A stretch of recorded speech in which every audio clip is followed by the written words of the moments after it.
छठवें स्कंद में अजामिल के उद्धार की कथा आई। सातवें स्कंद में पुनः भगवान ने अवतार लिया। नरसिंह भगवान ने प्रहलाद जी पर कृपा की। प्रहलाद जी ने वरदान के रूप में बस यही मांगा कि प्रभु मेरे मन में कभी आपसे मांगने की चाह पैदा ना हो, यही आप मुझे वरदान दें। आठवें स्कंद में मनवंतरों की कथा है। एक कल्प 1000 चतुर्युग का है। 1000 चतुर्युग में 14 मनवंतर आते हैं।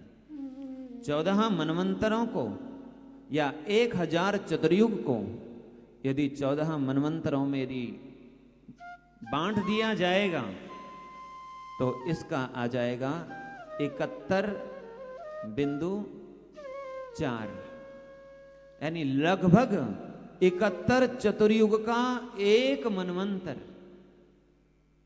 पहला मनवंतर स्वयंभुव मनवंतर, दूसरा मनवंतर स्वारोचिस मनवंतर, तीसरा मनवंतर उत्तम मनवंतर, चौथा मनवंतर तामस मनवंतर।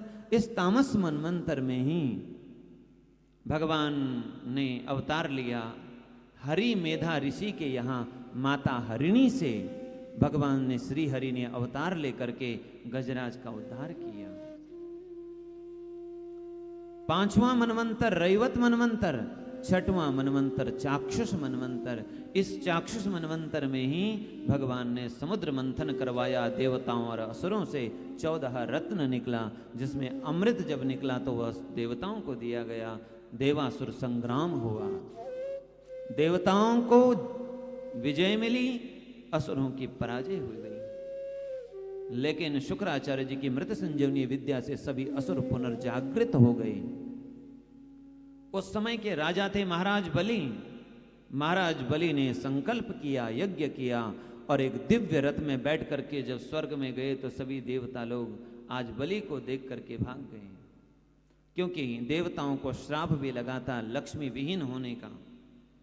इधर जब देवता इधर उधर भटकने लगे तो देवताओं की माता अदिति बड़ी दुखी हो गई।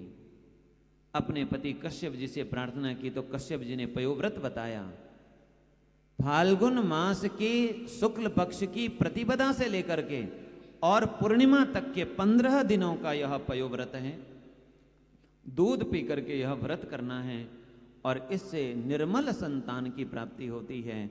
और माता अदिति की यहाँ इसका प्रभाव है कि इसी के कारण से भगवान ने वामन रूप में अवतार लिया। बोलिए वामन भगवान की।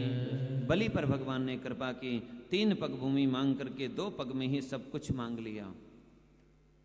ये जो मनवंतर चल रहा है, 7वां मनवंतर चल रहा है वैवस्वत मनवंतर। वैवस्वत मनवंतर के अधिपति महाराज विवस्वान हुए। विवस्वान के कारण ही इसको वैवस्वत कहा गया, वैवस्वत मनु। और ब्रह्मा जी के पुत्र वैवस्वत मनु, जिनके बड़े पुत्र हैं महाराज इक्ष्वाकु, नृग, शरियाती आदि।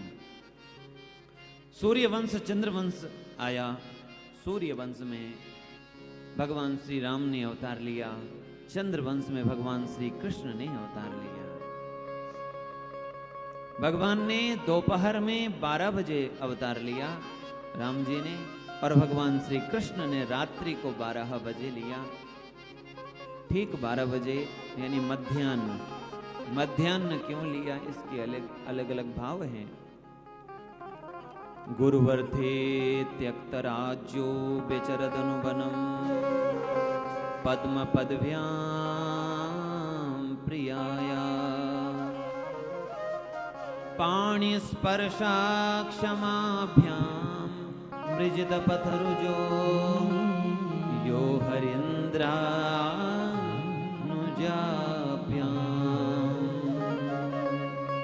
भगवान श्री राम का स्मरण करते हुए आगे बढ़े।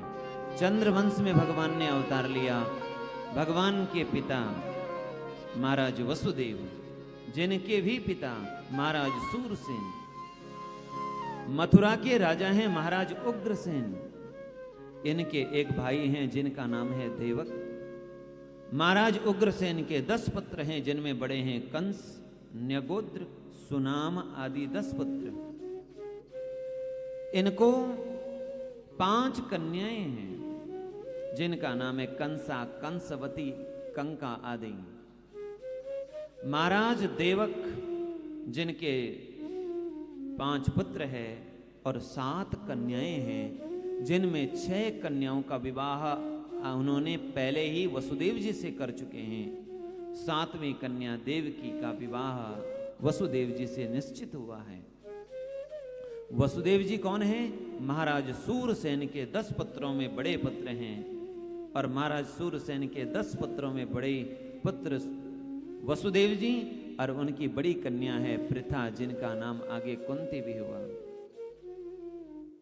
सबके संतानों का वर्णन किया, और वर्णन करके सूक्ष्म में ही, संक्षेप में ही सुखदेव भगवान ने परीक्षित को भगवान कृष्ण की कथा कह दी। भगवान ने मथुरा में उतार लिया है। रात्रि कोई चले गए गोकुल में, 4 वर्ष गोकुल में रहे और फिर चले आए नंदगांव में, वृंदावन में। 10 वर्ष वहाँ रहे, 11वें वर्ष में आए भगवान मथुरा में। 14 वर्ष वहाँ 14 वर्ष वहाँ रहे। 14 और 11 25 वर्ष की अवस्था भगवान की है।